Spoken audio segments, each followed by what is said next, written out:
Your Excellencies, distinguished guests, and colleagues from the United Nations system, and sisters and brothers of civil society. I am delighted to be here for this event, and I want to address a few words about the United Nations and civil society because of the 70th anniversary. The United Nations system should be the prime location for intelligent, knowledge-based, rational and future-oriented intergovernmental debate and decision-making.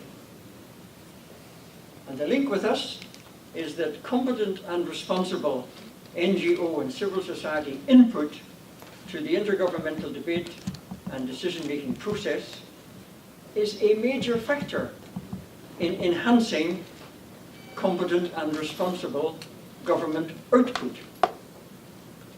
Output to more effectively cope with the complex issues and needs of our interconnected planet. The United Nations 70th anniversary has been an occasion to underline the fundamental synergy between UN values and NGO ethics, and to focus together on making the world a better place for future generations.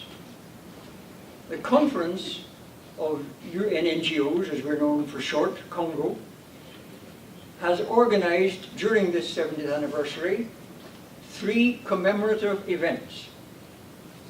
One in New York in May, one in Geneva in June, and one in Vienna earlier this month. And we called them Honoring the UN on its 70th anniversary, with the theme Shared Ideals, Shared Values, Shared Futures. Why is and was and is the UN 70th anniversary of such particular relevance to the world of non-governmental and civil society organizations? Well, here are some elements. Thousands of NGOs, civil society organizations, have a consultative or operational or other type of working relationship with one or more parts of the United Nations system worldwide. These are international, regional, national NGOs of all sizes, and they're spread throughout all continents. Now, it is manifest that that system, all 50 plus departments and agencies and commissions and entities and other titles, should be the place where the world gets together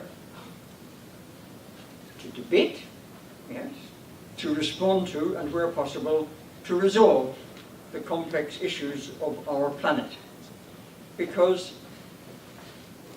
today, the major issues simply don't recognize any boundaries.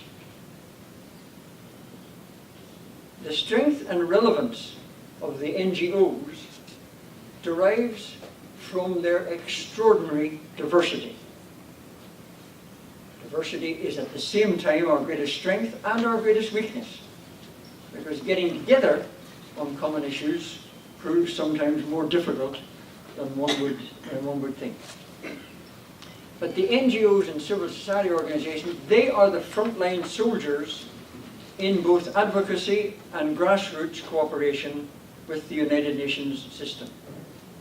NGOs and civil society organizations cover innumerable concerns: sustainable development, migration, indigenous peoples, aging, status of women, disarmament and peace, freedom of association and assembly, promotion of democracy, human rights, financing for development, mental health, the family, narcotic drugs, volunteerism, and more. Many NGOs are, of course, have been and are currently deeply involved in, first, the achievement of the proclamation of the SDGs and the transformative agenda for 2030, and will be deeply involved as the process now moves to actually doing it. This is a challenging, complex, and also, we believe, unifying process.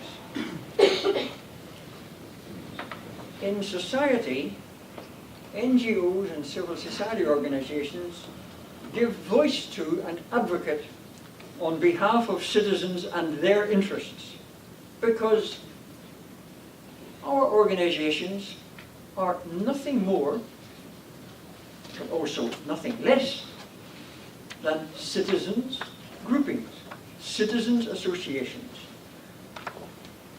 Groupings that coalesce, self-organized to promote a good cause, poverty eradication, access to justice, widening the information society, health for all, humanitarian relief, and so on. Or they have banded together as a citizens' association, NGO in the UN terminology, to combat a bad cause, trafficking in human beings, pollution of the oceans, child soldiers, violence against women, nuclear proliferation. The NGOs work with and through United Nations conferences, summits, organs, and legal instruments. The moral and ethical power, and the word power has to be seen as in quotation marks, the moral and the ethical power of NGOs knows no limits.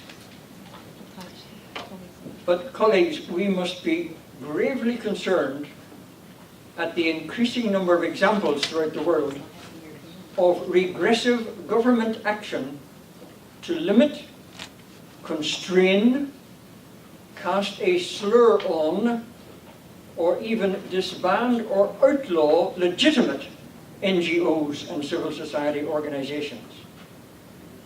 These organizations have an essential role in society as responsible actors for democracy, human rights, and the rule of law.